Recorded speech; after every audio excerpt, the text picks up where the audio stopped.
Hey everybody, welcome back to the Golden Hour podcast, and today we are joined by my very special friend, Cam Mackey. How you doing today, Cam? I'm doing good. I'm all jacked up on pre-workout. Let's go.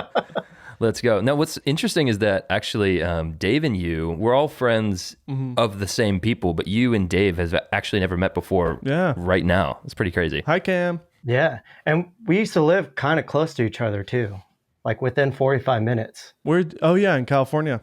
Yep. Yeah. I was in Pasadena for that last time up there. So, yeah, I was there too. Oh, so you guys were within a couple minutes neglecting me. Yeah. He was scared. He's like, that guy looks homeless. Stay away. Hey, I don't know about that. If you go back and look at our DMs, I did reach out to you and you never responded. My DMs are a mess. I slid into those DMs and no response from Cam. Sorry.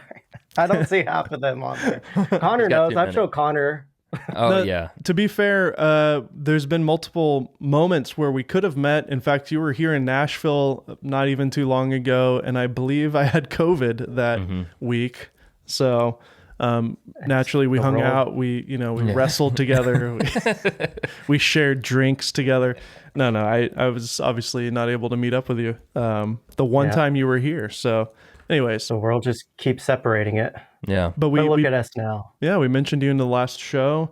I've been watching your content, the whole journey, and the Canon the Canon to Sony switch recently has stirred up the pot a little bit, and we talked about it, and then you commented and were like, "Get me on the show, I'll be there." So thanks for being here. Yeah, thanks for inviting me. You guys were working together in California and stuff? Not really. I mean, we did some things. I think we mostly just got together and drank whiskey on occasion. Yeah, that's pretty much all we did. That's probably all we did. And honestly, Cam's hard to get a hold of. I mean, I'm like, hey, dude, let's hang out. He's like, nah, I'm busy. Or come drive out this way. I'm like, oh, drive out to me, man. I'm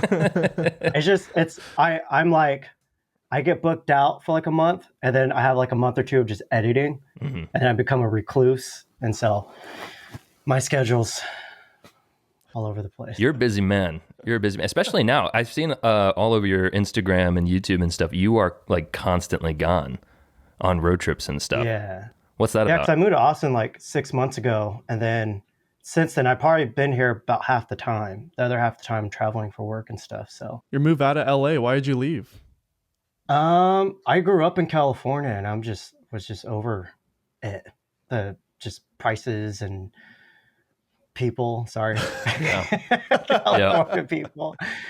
But I visited Austin, fell in love with it. But once I got out of California, a lot of interesting stuff started to happen to where, like California has this weird thing of making you think like you can't leave it. And Robert Rodriguez was interviewing Quentin Tarantino, and they said this interesting thing about being outside of LA. You start to think out of the box because you're outside of the box. You're not in where all the BS is at in LA. And so after I moved out, like my mind just kind of like all of the passion projects I've ever wanted to do just kind of slammed me in the face. And it was like, you could do those. Like, why aren't you out there doing those? So now I'm probably moving to Arizona or Santa Fe, New Mexico in August. So heck yeah, do Arizona. Yeah. Arizona's cool. Yeah, why are you leaving Austin already? You just got there.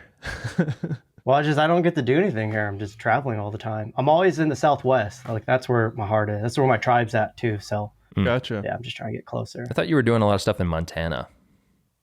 That too. Yeah. That's far from everything though. Yeah. I was except up Montana there, last week. Yeah. Yeah. Okay. That's awesome. Well, we definitely want to talk about that. But first, tell me about your camera journey. The camera journey, because I'm having a hard time tracking all the camera brands you've gone through. It's weird being on YouTube. I can't show a majority of the work that I do in like my actual professional career just because, it's for actual brands. I don't even want to ask them if I could do BTS because they're going to look at me like, no, that's not why we're paying you all this money. So all these switches that I've done, I think a lot of people just see me as just being on YouTube and a guy that's just like fiddling around with his gear and not really do much with it. But I started off with Canon, just like most people did. T2i, very first camera, changed my life. After that, I stopped shooting for a little bit for like half a year. And then I got the 6D. It was like my first full frame camera. The 60, the one that you hate, right, Dave? No, the 60 Mark II is the one. Oh, you hate the Mark II. The 60 original is actually better than the Mark II. It has better dynamic range. I mean, looking back, they're all kind of crap now. Yeah, that's true. Yeah. I started to get more into like video. And then my mind just was opened up to mirrorless cameras. This was like 6 years ago. So I started to do a deep dive in mirrorless and saying, oh, like you could see the image through the viewfinder, autofocus is better, you do video on them, like all of it. Mm-hmm. So that's when I switched into Fuji because it was the most affordable. I wasn't making much off photography back then. Mm-hmm. So I switched to Fuji, used that forever, started to book way more, got into Sony because I was waiting for the R5. R5 came out, got the R5. I had the Komodo at the same time. It was a perfect match. But most of my clients, they didn't even need all that Komodo quality, like it was overkill. And so R5, had that for 3 years, R5C, and now Sony again. Has it been 3 years since the R5? That's nuts. Yeah. Holy cow. Yeah.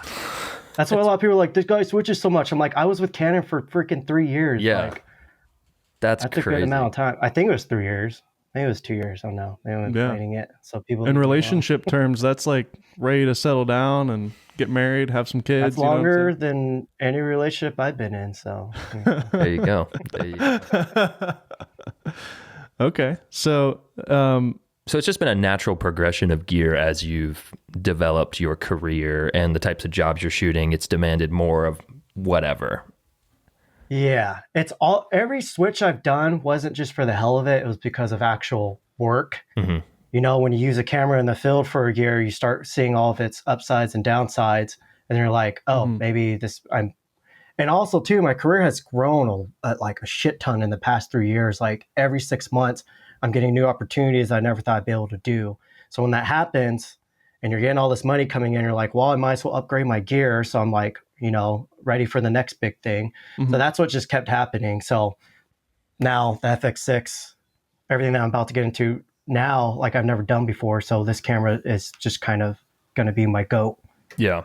Workhorse, you know. Do you still have the Komodo? Yeah, I was just about to ask that. Yeah. No, I sold that. I don't know if I ever covered that because a lot of people still think I have the Komodo. I don't think I ever heard that you sold it. So it's like Armando people thinking he still shoots on the C500. Yeah. Yeah. The Komodo was great, but it's a proper cinema camera, and my clients, like, they don't need all that quality because a lot of it's going to social media. Some of it's going on commercial, but it's not like $1 million ads or anything like that. And so it was kind of overkill. So when the R5C came out, I was like, the RAW on here is pretty damn good. And it has autofocus and all that. So when I got the R5C, I sold a Komodo. Mm-hmm. That kind of became your, yeah. I feel like if the Komodo had a full frame sensor in it, that'd be awesome. But because it doesn't, and it's actually a little bit more of a crop than Super 35, I believe, right? And no, it's less. It's 1.3. But if you shoot in 60 FPS, it goes to 1.6. Okay, yeah. I don't remember. 48. No, actually 48. Yeah. People tore me up in the comments on my video about that because they all thought I said it like kimono, like, you know, like the thing that you wear. Yeah. Did you say it like that? Yeah, did you? Maybe it was deserved, Dave. Red Komodo. Yeah. I said this. Is how I said. Kimono. Listen, here it goes. Red Komodo. I said it really fast, so it sounds like kimono. Yeah. Okay, so you're on the FX6 now, and you're with Sony. Yeah. And how do you feel about that switch? Because I was watching your video. It seems like you're pretty overall happy with the switch, but now that you've had time to settle with it and you've used it a few times, do you feel like it was a good switch? Because you're losing photo capabilities with the FX6. So now you have two different cameras to do two different things. Yeah. Well, not only that, I would assume you've messed around with Sony cameras over the years too, right? Like you use the A7R4 and other Sony cameras, right? Yep. And that's what I explained in the video. When I had the A7R4, I was still, that was what, 4 years ago, 3 or 4 years ago. I was still trying to figure out how to get the look I wanted, which was a film look. Since then, I started to shoot more film, and then I was able to match them side by side to digital. And now I know how to get with any camera pretty much. And so, but yeah, the whole switch, I was just replying. I was like on the treadmill at the gym, and that's usually when I go and reply to YouTube comments. And I just replied to someone saying the A7 You're so much more efficient than we are. Well, that's not a bad idea. So like I have so much going on that I try to any moment.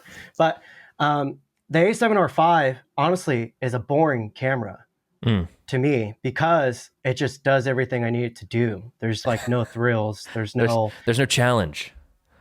Yeah, there's no challenge. There's no excitement to it. There's no downsides to it for me. It's just the tool I needed. It does the job. I'm recording on it right now. Like it's just this is what I needed. Again, I thought the R5C would be this, but of course, battery life and limited dynamic range, and then the whole lens thing. So like I didn't want that doesn't make it boring. Other lenses. It makes it a challenge, that's for sure. Yeah. Like I was okay at my lenses, but the issue is you start learning about all these other lenses and you're like, damn, that lens would be great for this. That lens would be great for that. All of a sudden I was like I've always ignored Sony stuff for the past 3 years because I was having my Canon stuff.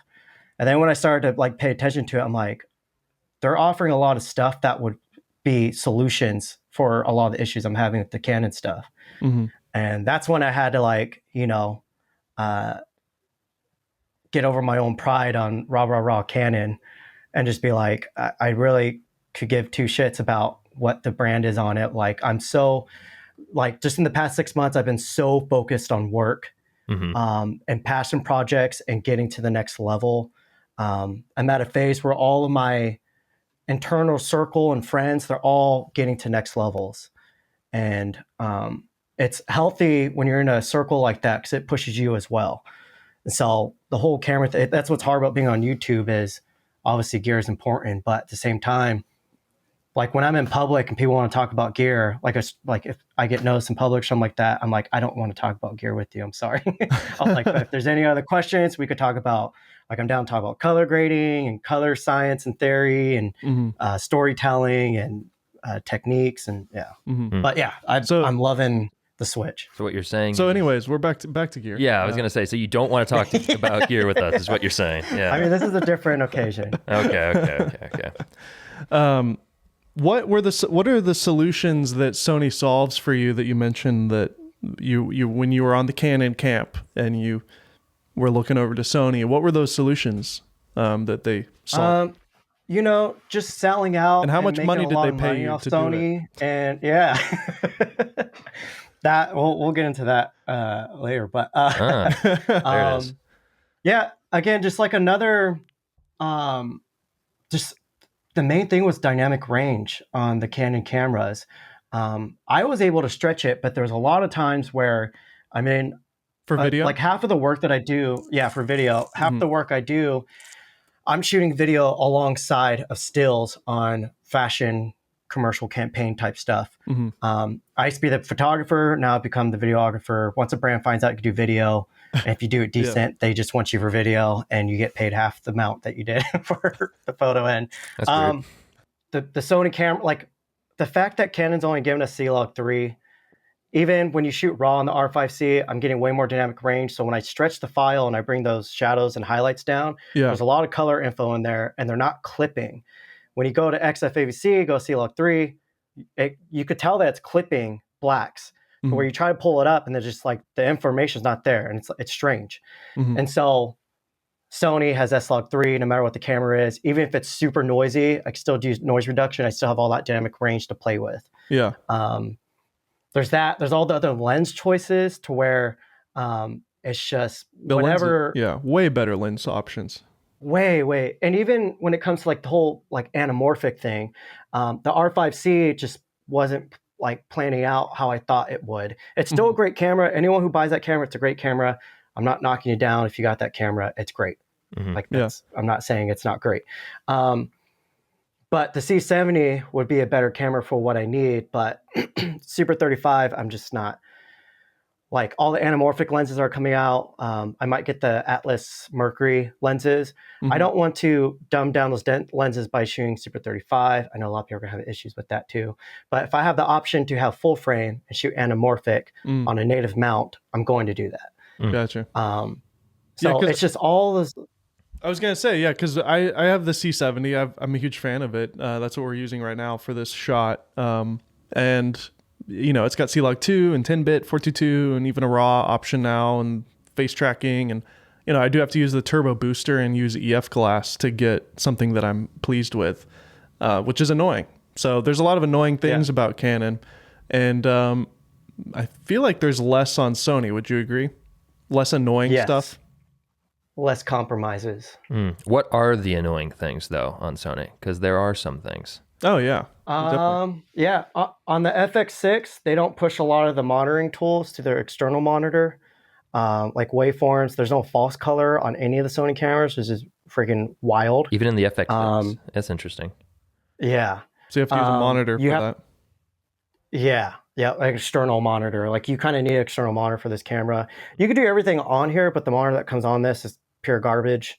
So again, this is what's crazy that people think I sold out to Sony, but it's like these cameras are my tools for my trade. Like I'm gonna be honest about whatever's wrong with them. In order to do autofocus tracking, you can only do touch. Where on the A7R5, I could have a button to trigger tracking, which on the C70 you could kind of do too already. Other than that, there's no other like real annoyances. Battery life is great, like dynamic range is great, noise is great. Like the main issues that I've heard from Sony shooters is just the lack of continuity between all the different cameras. Like you go from an A7 IV, which has some of the newer focus modes that aren't on the A7S III, like the focus breathing compensation. It's like, hey, can we have that on the A7S III and the FX3? And then also cameras like the FX3 and the FX30 that are called cinema cameras that are in the cinema line of category from Sony. They don't have shutter angle and waveforms and the things that are on your FX6, just in terms of software. I feel like they should be on the FX3, FX30. It's okay to not have built-in NDs. That's a compromise that you're making getting a smaller camera like that. But I would love to see better continuity between just all their cameras. And it just seems like, honestly, I think Sony's like kind of business model is to come up with a new thing. And even if it is firmware based, they're going to kind of just treat it like hardware. So it's like, hey, we have a new feature. It's a really great, essentially a firmware update, but you got to get it on this camera. You got to buy the A7R5 if you want this feature, right? Which is something that in theory should be easy enough to just update old cameras and be done with it. But people keep buying Sony cameras. I have mixed feelings about it, though, because coming from Canon, I'd rather Sony keep coming out new bodies that have new features that will hopefully eventually trickle down, which there's a rumored A1 firmware is supposed to come out next month to fix all the complaints and everything. So everyone that's complaining about the inconsistency because a new camera came out when their 2 to 3 old camera doesn't have the same features, I'd rather take that than Canon just coming out new cameras that don't have major features, mainly like C-Log 2. Absolutely. Yeah. I think at this give and take. I agree. I think at this point it's ridiculous for Canon to ship these higher end hybrid cameras like the R5 or Connor's camera right now off camera is the R6 Mark II that he got because he works with a Canon shooter quite a bit, and so it just made sense for him to have it. But he just dumped his R5 and went to the R6. It's a little better in low light. It's got better autofocus. It finally has continuous recording. There's no cutoff anymore, but it's still got that tiny micro HDMI port. Still has really weird wobbly IBIS for wide angle lenses. Still only has C-Log 3. It's like, it's unacceptable at this point, especially now that I feel like, and I want to get your feedback on this because you just poured all your money into Sony. I feel like Lumix is like rising from the ashes. Panasonic released the S5 Mark II. We were super blessed to be able to get some hands-on time with that. And I have one here. And I feel like it serves all the things that I wanted Canon to do all these years. I feel like Lumix has actually done it. And the autofocus is very competent. They have the best IBIS in the game. They've got great colors, full frame. What are your thoughts on the Lumix system now that they finally have taken a bite out of the apple?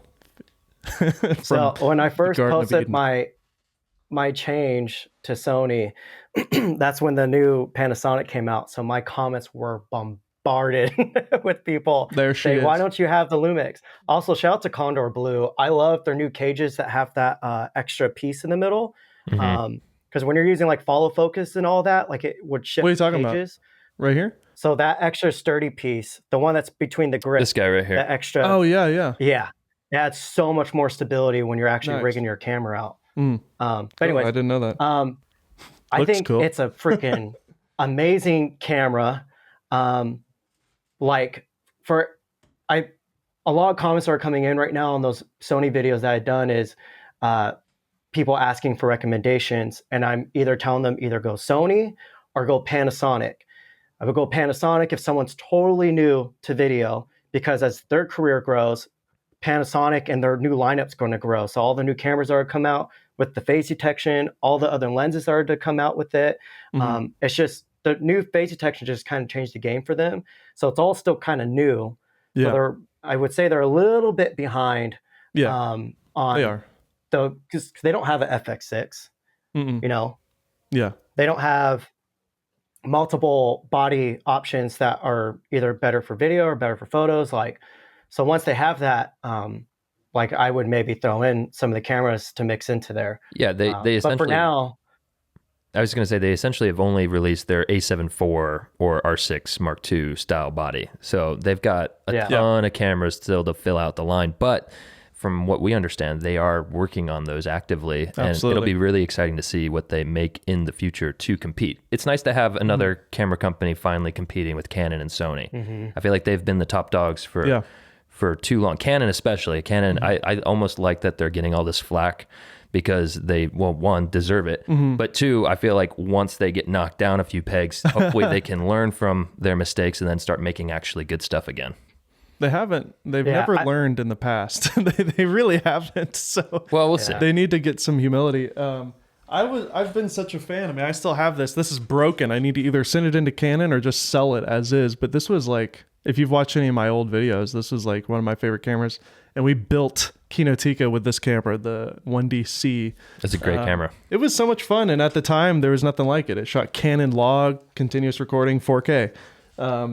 It's a big chunky tank now, but I want Canon to win. I want them to make good stuff. And honestly, the C70 is pretty much perfect, other than it not being full frame. Yeah. If it was full frame, to me, it would be. Yeah. And for audio listeners, that was the 1DC we were talking about, Canon 1DC. What did I say it wrong? You just said this, I think. So I think I said at one point, but okay. You guys you can probably make an educated guess. If I'm holding a big chunky camera from the it's past, me, it's probably the 1DC. True. Anyways, yeah.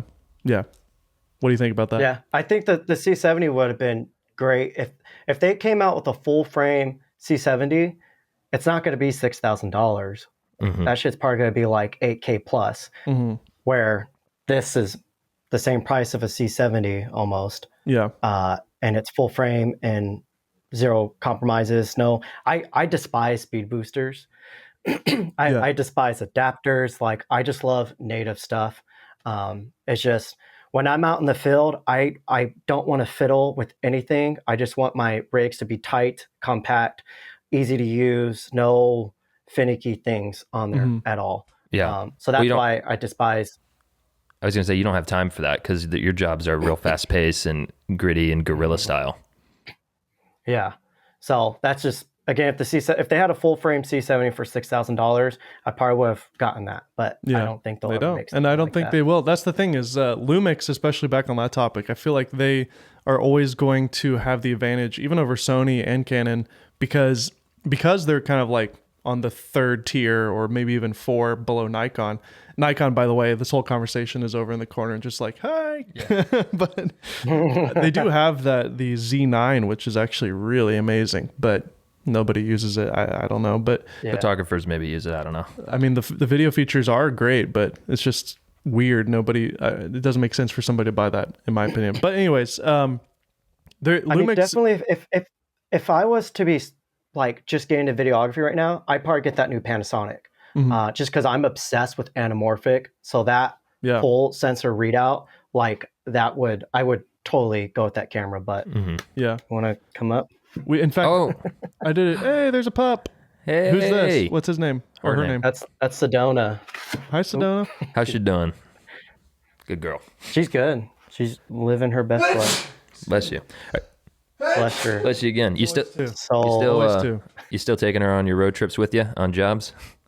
Oh yeah, she loves them. I might take her on a flight back to California in a few weeks here. Oh, nice. Right on. I don't know how she's gonna do on that, but we'll see.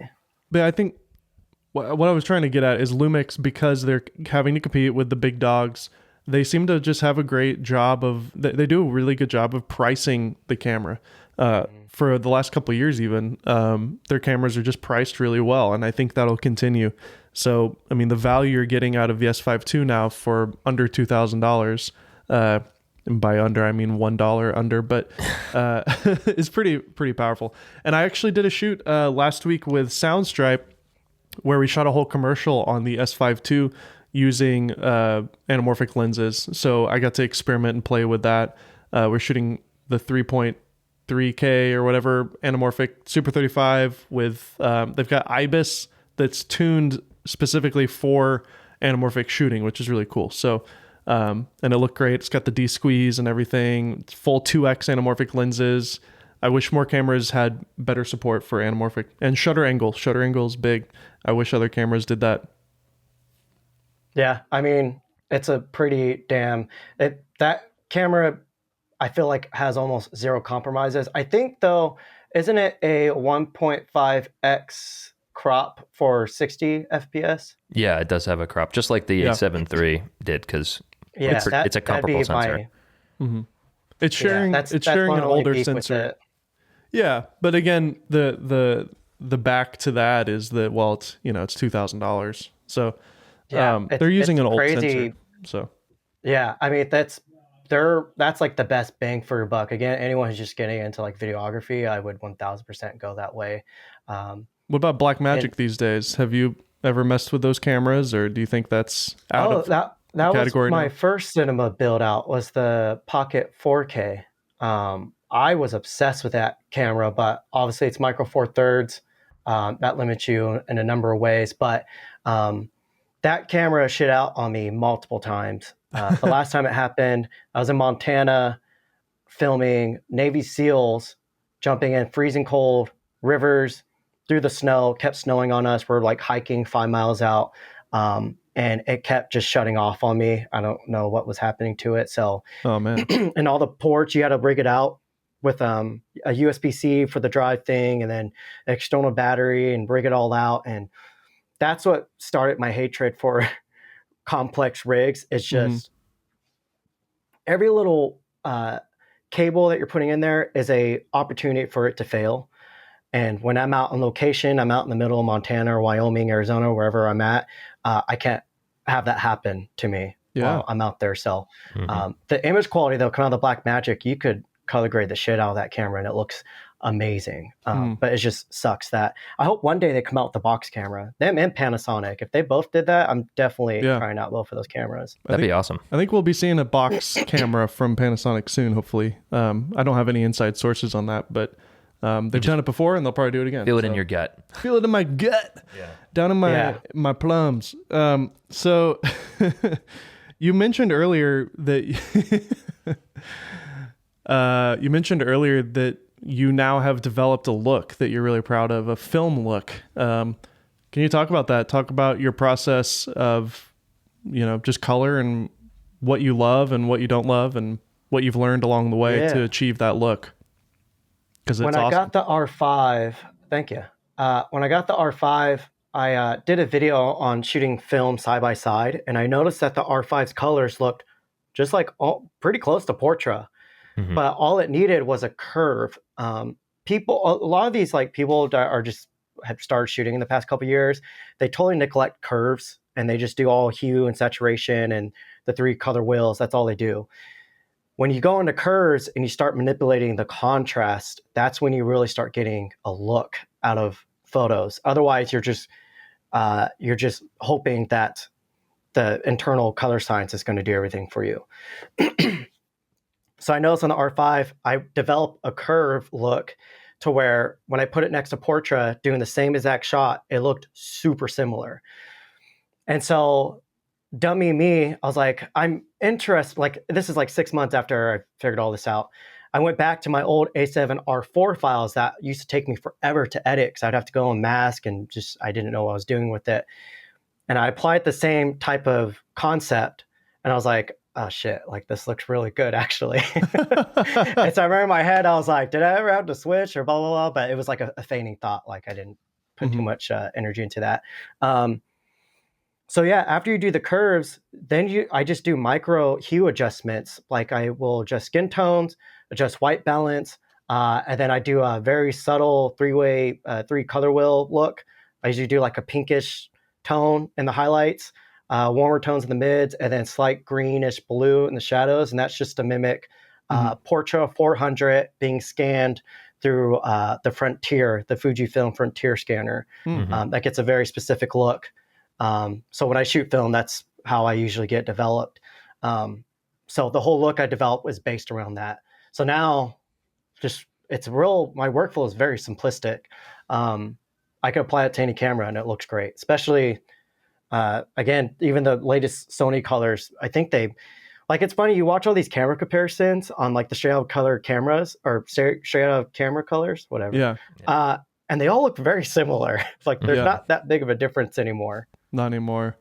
Yeah, it used to be as a gear reviewer when we started, and definitely before us, but when we started, it was like right during the vlog kind of revolution with Casey Neistat and all that, and Peter McKinnon. And there was so many there was so many issues with cameras for what was happening on YouTube at the time. So there was a lot to kind of talk about. It was like, well, Sony cameras are great. They got great autofocus, but the color science is really bad and it's only 8-bit. So you can't shoot log because it looks like garbage. And, and there's no flip screen, so you can't see anything. But Canon has flip screens, but they only do 1080p and they cut off every 20 minutes. And, it's a really soft, grainy looking image, but the color science is great. And there's no built-in mic, mic port or Panasonic whatever. doesn't have autofocus. Yeah. But everything else works great. Yeah. Panasonic has actually been really good for a long time, except for their autofocus. So that's great that they finally changed it. But I think now, like you just said, when you line all the modern kind of flagships up, or even just like mid-tier cameras like the A7 IV and the R6 and the S5 II, when you line them all up, anything that would be considered modern right now, you take a picture, especially a raw photo, or even now, because most of them offer 10-bit video recording, you can pretty much get them all to look almost the same, if not, use a transform and resolve to actually make them literally look the same. Does color science even matter anymore? Definitely not. Maybe 3 to 5 years ago it did. But at this point, I got a lot of flack when I said people need to learn how to color grade their log footage. And if they don't learn how to do it, that's not the camera's fault. That's their fault. A lot of people are like, well, that doesn't work for my workflow, or I'm just an amateur, blah, blah, blah. I don't care who you are. If you're shooting log, that means you're trying to get it to look a specific way. That means you're aware of the quality that it can do. So it's your responsibility to learn how to manipulate that, because all log is, it's just like a flat profile so we can do whatever we want with it. It's the artist. That's the main thing. Like we're all artists. If you buy a camera, you have something artistic within you and you're trying to visually say something. And if you're not trying to visually say something, you're just a gear person, then that's fine. But then this conversation this isn't for you then.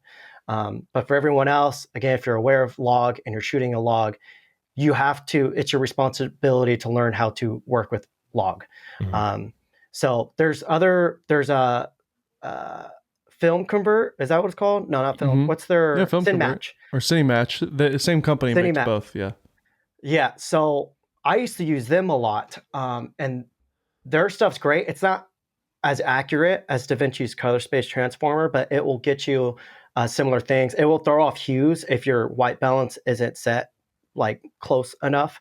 But the color space transformer, it's like internal mathematical algorithms that's converting that log footage into a scientifically accurate whatever you're putting it into. So video-wise, color science does not matter. Photo-wise, I think it matters a tiny bit more, only because if you're someone that's trying to just get say if you're a wedding shooter, I know a lot of wedding shooters just want a like, simple look kind of camera. They might want it to look a little bit more filmic. Color science might matter for that. But again, when it comes to photos, there's even more information in those files than there is in the video end. Yeah. So if you're shooting a RAW and you're aware that you could do whatever you want with it, why are you then saying that you can't get the colors that you want out of it? Why are you saying color science matters then? So I think a lot of it is just how you were touching on how people used to say 8-bit versus 10-bit, and this camera didn't have that, and that camera didn't have this. That's no longer a thing anymore. So I think a lot of people are finding it hard to accept that all these cameras are great cameras. And if you can't get good work out of it, it's probably because you suck ass at what you're trying to do, and it's not the camera. Yeah. So I just think a lot of people are using it as an excuse. Yeah, I definitely, when I was watching your video and you said that, I was like, oh shoot, I felt a little convicted. So I downloaded DaVinci Resolve, and I actually did do an edit in DaVinci Resolve, which was an interesting experience. Definitely fun. From a Premiere guy, I struggled with the worst editor for the longest time, and I probably still will. Thanks to Armando. But actually, Armando was texting me about DaVinci. He's like, I hear you edited something in DaVinci, and he's like, how is it? Because we're all curious. Anyone who's on Premiere, they're all I'm not curious. I'm happy.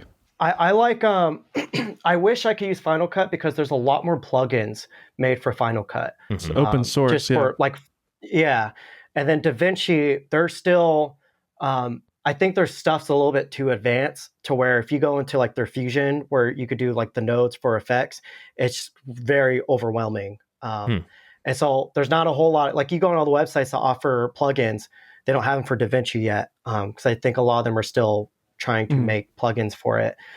So that's the only reason that I wish I could use Final Cut. But everything else, DaVinci, guys, like I don't get why people complain about editors. Like it's a blade tool and you're moving clips. That's like 90% of what we're doing. And then the most important part is the color grading. And that's DaVinci. Like, the most important part is the keyboard shortcuts, which took me forever to figure out on the DaVinci program because they named everything really weird stuff. Do they not have like a Premiere layout? Did it take you forever? Did it take you forever? No, I didn't. I did it to get used to it. No, I did it in like yesterday. I did it in a day.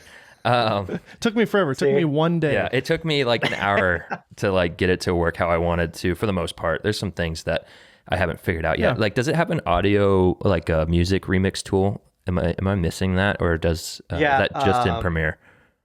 What do you mean? No. They have cut it down with AI thing. Yeah, so it has like the AI. Premiere has this where I can literally take a song and like I need this song to be 3 minutes and it's a 2-minute song, and I just drag it over and then it's a 3-minute song. I love that. I use it a lot. I think that's a unique Adobe feature, and I love that feature. But I use it all the time in Premiere, so that's one of the things that I was like, oh, I wonder. I haven't figured it out. I got to do some more research. Maybe it's there. I just don't know. I used to just bounce it straight out of like either Audition or Premiere. Just use that feature, make it exactly what I need, and then bounce it out over to Final Cut. That is a workflow you could do. Yeah, I didn't know that had that. I still every day like there's something I learn about DaVinci. So I have no idea, and they're constantly bringing out updates. They have a new audio tool to where it's. Like I've tried so many audio plugins. I used to produce music for like a good 8 years. So I have all this knowledge in how to get good audio and all that. DaVinci just came out with a plugin. It's in the software. You don't have to buy it or anything like that. And it's just like this dialogue isolator. And it literally takes out everything except for voice. And it makes your voice sound amazing. Like that. I'm assuming they bought out some AI software company and then threw it into there. I think Final Cut had that first, right? Final Cut got that first, and DaVinci is now adopting it, which is great. Premiere doesn't have that yet. Final Cut hasn't had an update in like a year and a half, and some people are speculating that it's because in a couple of months we're going to be finally seeing the Apple VR goggles and the headsets or whatever, and so we might actually see some tools for VR and AR that will go towards the Apple headset. So we'll see what Final Cut adds to the table. They're not killing it off or anything, but I mean, Resolve is just so much better at color. It's mind-blowingly good, especially for being free. Yeah. So the workflow that I think is the best for a Final Cut editor is to just keep editing in Final Cut and then it's very easy to bounce it over to Resolve. That's how every movie in Hollywood operates. They edit in probably Avid, and then they send it over to Resolve. So, well, I think now with Resolve, you can make it work like Final Cut, right? So it'll have a magnetic timeline and everything, I think. Yeah, which I despise that magnetic timeline. I hate it too. I hate it too. There's the edit page and the cut page. Yeah. I mean, if it works for you, there's no reason to switch. Oh, it's so fast. I've been doing the simple cut thing for all my life, so that's what I'm used to. Yeah. And I'm so used to favoriting my clips and all that. I don't think anything has anything close to that for Final Cut, but you can learn more about that on my MZ course. That's right. Final Cut Pro Editing by Dave Mays. So C-Log 3, back to the kind of the all color sciences created equal these days, except if a camera shoots C-Log 3. Right. Like you keep bringing that up over and over, and we've played around with C-Log 3 as well, trying to match to like my C-Log 2 image out of the C70. Just see a lot of noise in the shadows a lot. We've even tried like overexposing a couple stops and bringing it down, and then that creates issues as well. What are some of the issues that you found using C-Log 3? Like, is that kind of the caveat to what you were saying earlier, that you can get everything out of any camera, but because of C-Log 3, it kind of limits you a little bit on the hybrid cameras from Canon? Yeah, I mean, it's nothing color-wise, it's more dynamic range-wise. But Connor, I remember you saying that your R5 was getting very noisy. Yeah. I noticed when they put out that one update that pretty much killed the overheating issue, which just goes to show that they kind of freaking done that from the beginning. I know. They didn't. Canon crippled but when they did that, I noticed more noise start to happen, and I think the sensor is still getting pretty hot, and it's causing the extra noise. That's just my theory. Okay. Interesting idea. Because I know it's the same thing that even the R5C, there were some inconsistencies sometimes where it would be extremely noisy in the shadows. And I was like, where is this coming from? Where other times, like when I first got it, it was insanely clean. It almost reminded me of the C70, the R5C did. Because, the C70, it almost grades like raw footage. Like there's so much color information in the blacks and in the whites. Like it's I don't want to say it's filmic, but that's a whole different tangent. But just C-Log 3. I was just gonna say, there's just a lot of room. There's just a lot of room on the C70. I've never had any issues. I feel like it just has a beautiful image straight out of camera. It's clean, looks great. Like I've never had any problems. That DGO sensor is like amazing, but if they would just do that in full frame for the same price point, it'll be $12,000 to this. It won't be the same price. Exactly. Exactly. Mm-hmm.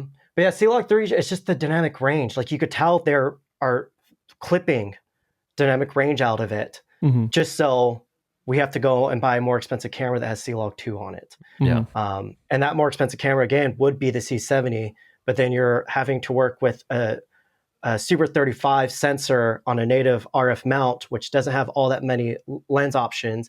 And then you have to go and use a speed booster. Then you go and use EF lenses, and you're not getting as much capabilities. And then you can't use anamorphics on the full frame. And it's just this trickle down effect of compromises. Totally. I agree.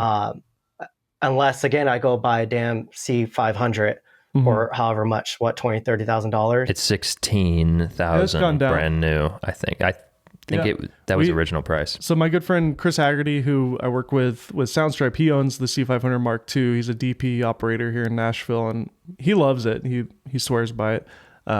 He better for that price. Mostly because he's trying to justify his purchase. But we shoot my C70 alongside his C500 all the time. And there is kind of a magic to that sensor. It looks beautiful, but the C70 is cleaner and it has better dynamic range, and it's cheaper and it's smaller.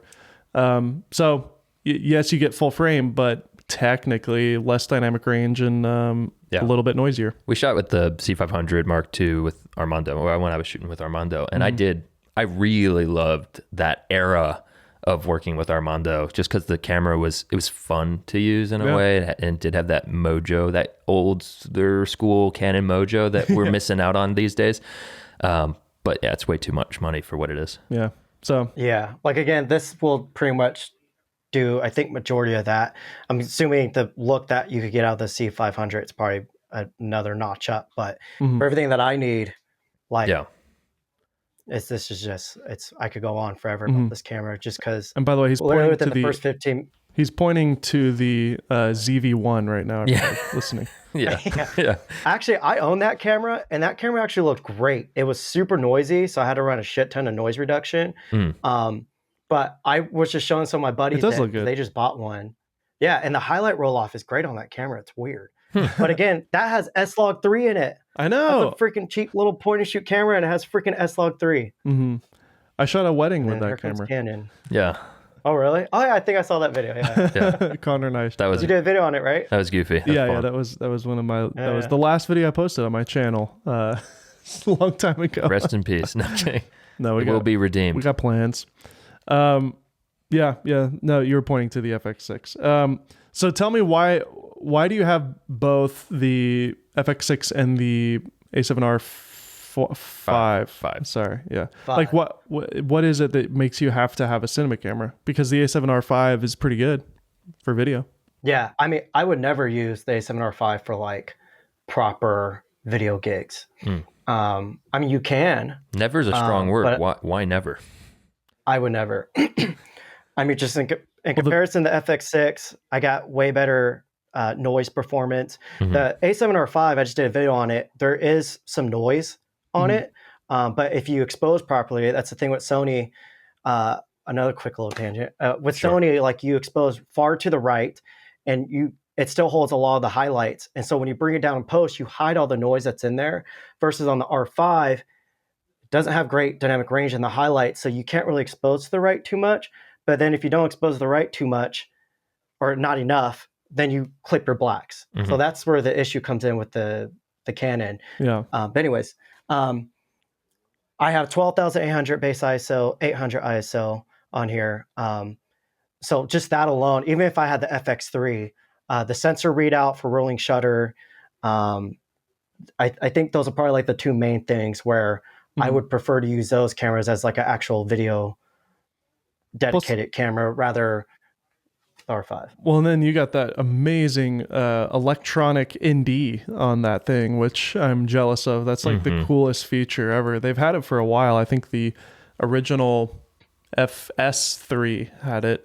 But yeah. When I heard about that feature, I was like, "That's stupid. I wouldn't use that." And now I'm what hearing, do you mean? yeah, well, no, because it's just like it's like putting it in auto white balance. It's like I'm never gonna do that. And then all I've ever heard from it is like it's actually kind of good. Yeah, well, so I was in the same mindset as you, Connor. Yeah, and then when I actually used it again, when I was on that Montana shoot, I got sick of thumbing up the ND, so I put on auto. And it was underexposing a little bit too much. And I dove in the settings, all this within 10 minutes. And I adjusted it to where it would overexpose it, but still save the highlights. The auto ND is like perfection. Like when this whole camera came out, I didn't take it serious. I was like, this thing looks tacky. It looks like a toy. Like I'm never going to use that auto ND. Like that's a gimmick. Like, and then once I actually, stop being an asshole about it and actually studied up on it and then tried it out, I was like, I felt like I said it on my video, I felt like an idiot for ignoring it because it's truly just a great versatile just workhorse cinema camera for $6,000 full frame. That's pretty crazy. Does it have the Catalyst Browse ability to like stabilize it and stuff? Yeah, I haven't tested it though, but yeah, it does. Cool. So basically, you can shoot probably, I guess you still got to do the same tricks, shoot at a higher shutter angle, and then you can just get some handheld shots that are really shaky and then bring it into Catalyst Browse and stabilize it in post using the gyro data. I feel the same way about that as I would about the auto ND thing, although I was that's incorrect with that, but that sounds stupid. And I don't think I'd use that. I wouldn't but shoot I've seen that it every once in a while. I have yet to use it. I just got the new, because I crashed the Avado when I was in New Mexico a couple weeks ago. And then I just got a new one in. But that has the gyro stuff too. A DJI FPV drone is what he's holding there. Yeah. And the gyro stuff works amazing on it. So I'm assuming it's going to be the same thing. But granted, I'm gonna be an asshole right now. I shoot properly handheld, so I don't have to ever really use stabilization that often. There are times where I'm trying to do gimbal movements. I do like this sumo wrestler leg spread thing. I've done a video on it before, and I kind of just shift like this. I will use stabilization, all that, but I end up using stabilization more on my gimbal shots than I do on actual handheld. And stabilization built into Resolve too is some of the best I've seen. So if you ever need to mess around with it, it is there in post. Fix it in post. Yeah. So yeah, tell me about. Okay. Here. Why are your cameras green, and how can I make mine green? Mainly because I'm pretentious. Second, because I don't know if I did a short on it, but when I was in Montana, I'm walking on ice through horse shit. I'm on the back of a quad and there's mud coming up in our face. There's dust being spit everywhere. So this is kind of just to help resale value when it comes time to upgrade again. It just kind of helps. And every camera that I've done it to, whoever ends up buying it, they end up just keeping it on there because it does look pretty cool. It does look good. What company? When I first did it, Alpha Guard is the one that I go to, but there's a handful. I had to get this one off Alibaba though. So it took a couple weeks to get in. But yeah, I first did it to my Komodo, and a bunch of people went and like bought skins for it, but they've got the most obnoxious. People are doing them pink and neon, and that's not the point of it, guys. Like it's to, You're just mimicking the Leica. What's the one that's green? The Reporter edition. The Reporter. Yeah, that's what you're doing. Well, I'm actually mimicking the Canon F1, I think it was. They had a Safari version of it. Yeah. Did they really? Ooh, I'm looking at getting one of them. I saw you posted maybe a YouTube short or a reel or something with your Fuji X100, and you had the skin on it with a silver body, and it looked so much like a Leica Reporter. You're still in that Fuji gang. Let's go. Look at that. Look at how nice that literally looks, like a Leica Reporter edition now. Yeah. This is still my favorite camera. Like mine's starting to have a little bit of issues. Every time I turn it on, like the settings start flickering. I don't know what that's all about. Dude, okay, wait, hold on. Wait, pause. That's interesting because I just got sent by Fujifilm. They sent me the X-T5. And I took it out of the box and I turned it on, and that exact same thing started happening to the X-T5. All the settings started flickering, and I couldn't get it to stop. And I think it might be a firmware issue or something. I'm not really sure, but because my X-T4 isn't updated and it doesn't have any issues at all. Maybe it is. I don't know why. I don't know, but it. It's not working. Well, anyways. He sent me a video, and you drove all the way to Chattanooga, which was like it's a couple hours. It's a couple hour drive to go do a shoot. You showed up, kept flickering, doing all these weird things. So who knows? So anyways, that's interesting that's happening to you as well. Yeah. So I'm wondering what the issue is. I sent them an email because I love Fujifilm cameras, and so I was really excited to play around with the X-T5. What do you guys like about them?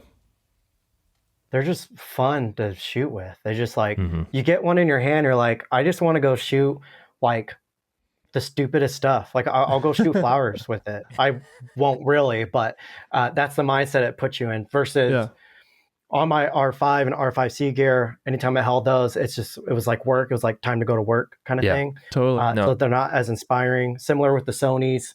Not as much with this camera. This camera is pretty fun to shoot with.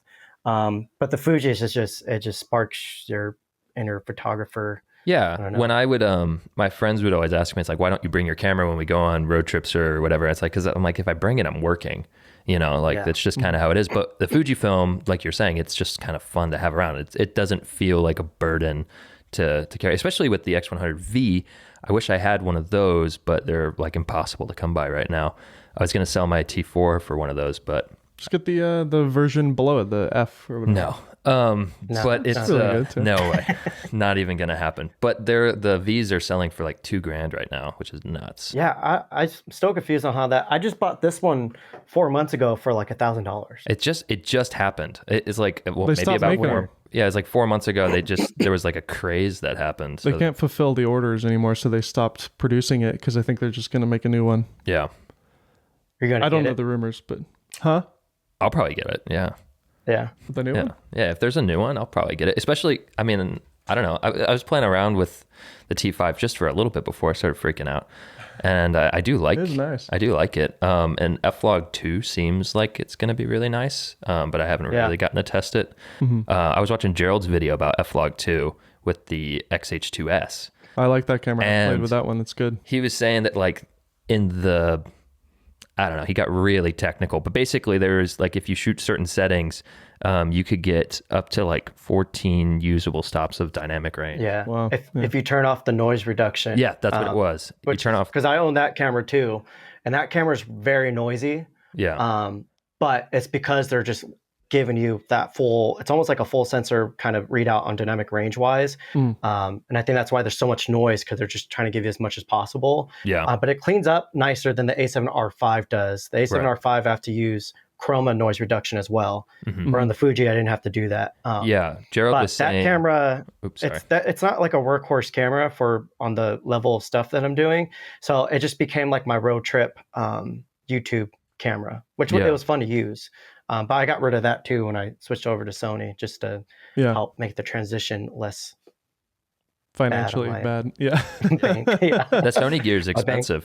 I mean, not the camera bodies necessarily, because like you said, $6,000 for the FX6 isn't bad, but it's really the lenses where they get you. Yeah. In what world do you live in where $6,000 is not? For what it is. Yeah, I know. It's all $6,000 is still a lot of money. It's all comparative. Yeah, in relative to, obviously you're comparing to other cinema cameras, but you know, I still have to pause and think how blessed I am that, you know, I have a $5,000 laptop and a $4,000 camera. Like these are all things I would have killed to have when I was first getting started, you know. So just back in the T2i days, right? Mm-hmm. Yeah. So yeah. I noticed I loved, by the way, your big kind of statement that you're switching to Sony video. I think a lot of people enjoyed it as well. You seemed angry at Canon. I was very angry. Can you elaborate on that? Like, what is it about Canon that makes you so angry? And then kind of what's your statement to Canon? Like, you've already switched at this point, but like, if they're going to listen to this, like, and take your advice, like, what are the things that made you so angry, that made you want to switch, and what can they do to make it better? Well, I mean, I was originally happy with it. But, you know, with all the Sony content, which I think this is where people have an issue with Sony is, like all these creators are using it. But I remember back then, too, I thought that Sony was just buying people out and blah, blah, blah, which any camera brand, just how you guys got the Panasonic and a lineup of lenses, like Sony is doing the same thing. Canon, I'm sure, is doing it to certain people too. Just I don't think so. I don't even know if Peter at Canon gets Canon cameras. I'm sure Peter does. Maybe. I think he's probably over it too, honestly. Yeah, he's still using it. Yeah. So why were you so angry, and what are some of the things that like they can learn from your experience and change? You know. So as I started to like listen onto what Sony had. I finally just got over all of it, and I started looking at my own Canon gear. And there's always that little bit of I'm on a gig, and I'm like, I wonder if the Sony would have been easier to use on this. And then when I went to Peru to do that gig, our photographer got sick. When I went to Peru and I did that gig, our photographer got sick, and I had to step in to do photos. This was like the first time I only took one camera body with me. It just happened to be the time that I should have had two. But you know, the R5C, I was like, R5C is going to handle it. But then it dawned on me as I'm doing the first looks, but then the first 10 minutes, my battery's already a quarter gone or quarter left in battery life. And I was like, this isn't going to work today. So it was very, that was kind of it. And then before that too, when they announced the whole lens lawsuit thing, that's when I started getting a little suspicious, and my mind started being like, wait a second. So when I got back from Peru, that's when I did the deep dive in Sony, and I noticed that everything that I had issues with the Canon, which I wasn't aware of at the time, because, you know, I was just shooting my Canon stuff and I had blinders on. And then it come to find out that Sony, again, offers way more dynamic range, no matter what the camera is, better ISO performance, better battery life, better lenses, better overall things. That's when it just dawned on me. I was like, Canon doesn't care about us. They don't give two shits on if they're there for us, trying to help us. Like, we're all creatives, like trying to work our ass off to make a living off being being creative. We're having to deal with all these brands. We're having to deal with all these negotiations and getting invoices to clear. I don't want to have to worry about my gear as well, trying to keep up on all the other stresses that I have, especially when I'm on set. And a lot of the times now, when I get hired, specifically on those gigs where there's stills and motion happening at the same time, I'm now being like, the creative directors come up to me like, hey, can you direct the shoot? I'm like, the photographer's bargain pay 4 times as much to me. Why the hell am I having to do extra work now? But, I'm going to step up to the plate because this is what I love to do. And so I don't want to have to worry about if my blacks or whites are clipping while I'm trying to direct and, give the brand the best that I can get. So I can also get the best video for myself so I can get to the next level. I don't have to stress about any of that. And that's why I said the A7R5 is kind of a boring camera, because I don't have to stress about any of it. It just does what I need in those situations. So yeah, I don't know. To Canon, like, I think it's already obvious. So many people are switching. There's even I don't want to say his name because I won't put him out there, but he's another YouTuber. He's contemplating switching to the FX6. Actually, he already bought the FX6. I just don't think he put the video out yet. But no, we're not selling out to Sony. They are literally offering better options for us. No, I didn't sell out to them. They did loan me some lenses, which was sick, because during that transition, I dropped like $10,000 to $15,000 on all this gear, and so I was like, I don't want to buy out, like go and buy another freaking 5 lenses. So Sony loaned me some lenses last minute just for those shoots. I don't know if they're going to keep doing that, but because I didn't talk about them or anything like that, but you're talking about them now. Yeah, they're just. What are you talking about? These videos. That's true. That's all you talked about. Yeah, I know. But yeah, that's just what they again, want. like, I mean, you're gonna Like, keep. yes, you're not talking about us. That's right. These aren't the droids you're. I mean, for. Yeah. I mean, even when I was emailing them, I even told them, I was like, regardless if you guys end up working with me or not, I'm switching. Like, I don't give 2 shits if you guys do. I'm just seeing what opportunities are there for YouTube wise and helping my personal projects. Like, Yeah. I'm up front. My YouTube, I'm trying to build up an audience so I can use that so I can do my personal projects.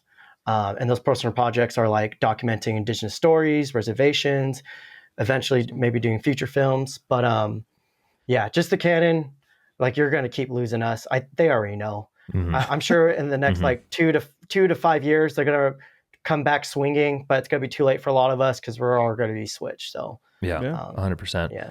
So can you go into more detail about some of these projects that you're working on? I know that you were saying you're doing a lot of, you're trying to work on some documentaries, I think, with the Native American community, especially your tribe that you're from.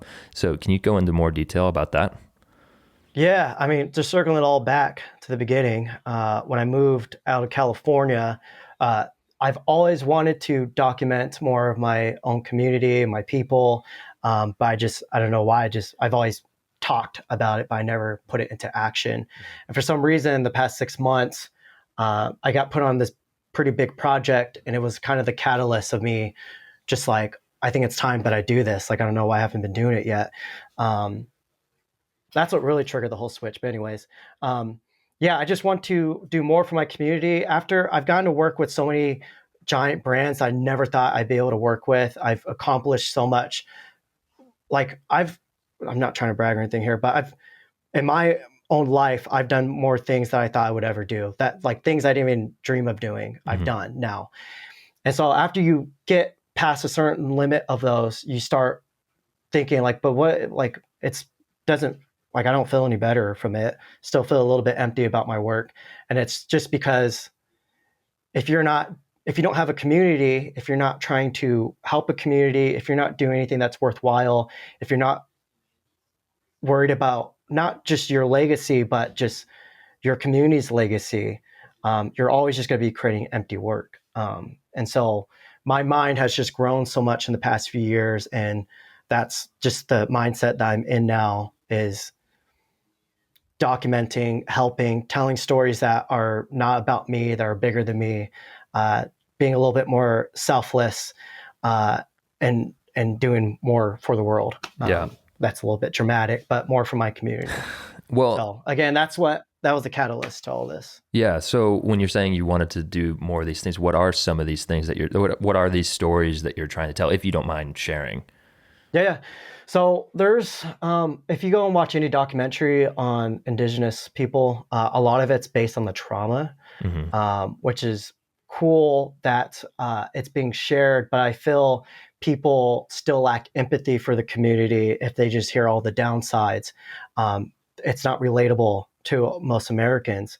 And so I want to do my part in covering a lot of the positive, beautiful aspects of it and telling empowering stories about Indigenous people to where non-Indigenous people can have more empathy and relate and be like, oh, this is why we should be more respectful. This is why we should care, because it is a beautiful culture that was almost killed purposely. So I just want to do my part in sharing that. So I'm going to start small. I'm going to start within my own community, not saying my own community is small, but doing more just from the people I know. And then I'm hoping that I can grow that into bigger projects. That are above me. Yeah. So what community is it? That my tribe. Yeah. What's your tribe? Yeah. You keep talking. Don Atam from southern Arizona, hour south of Tucson. Nice. Yeah. Is that why you are considering moving to Arizona as well, to be near that? Yep. So I get within like an hour of the reservation, and I can start going out there more and just being more part of the community. They're a little bit of a vulnerable topic. My great grandma was sent from a boarding school from the reservation into Riverside, California. And that's how my family got put out to California and got separated from the reservation. So I didn't grow up in the community. So now as an adult, I'm having to do a lot of work, which I love doing, on trying to get involved and get put back into the community. So again, this is all like documentaries I want to cover, is like the boarding schools and all this. Like, it's just, there's a lot to it. Cool. That's exciting stuff though. Yeah. What is, where are you going to host this stuff? Do you think you're going to shoot for like getting a proper, like, I don't know, Netflix or something? Or are you thinking about just doing another YouTube channel or your current YouTube channel? Like, where are people going to be able to find this? I have no idea. I'm honestly just focused on getting the work done. Yeah. Once the projects are up, it's really hard because there are a lot of platforms that are Indigenous like platforms to share them on. But right now I'm focusing on just getting more involved in the community and getting everything on film first. Just like the smaller projects to start off on. And then I'm gonna worry about the rest later. So in the next 3 to 6 months, I'm just trying to film whenever I can. And then we'll see from there. I was thinking about doing a separate YouTube channel, but I feel like that isn't the best option for where these should be. I don't know. Yeah, that's the hard part. It's like, and also trying to get funding, because I want to do less and less brand work with like fashion brands and stuff. And if I could just totally focus on just making these documentaries, that's where, again, the YouTube comes in. The more I could grow my YouTube channel, the more I'm just going to leverage all that into these passion projects. Maybe Sony will sponsor you. Sponsor your documentary series. Totally. That'd be kind of cool. So yeah, I think here's just my unasked for business advice on that whole thing. But my thought is you utilize your audience, that you've built of camera, photographers, filmmakers, etc. And you can open that up to maybe a Patreon or a membership of some sort that can then go towards that. And then also you can now start pitching these ideas to brands, seriously, like Sony, like even Storyblocks, whoever you're working with for even just YouTube ads. It's like, hey, if you guys can pay me a little bit more, like this will not only go on my main channel with like a gear review or whatever, but I could put that towards a film. I'm making a short film about this one thing in this area. I would love for you to be a part of it, and you can be, a partner in that.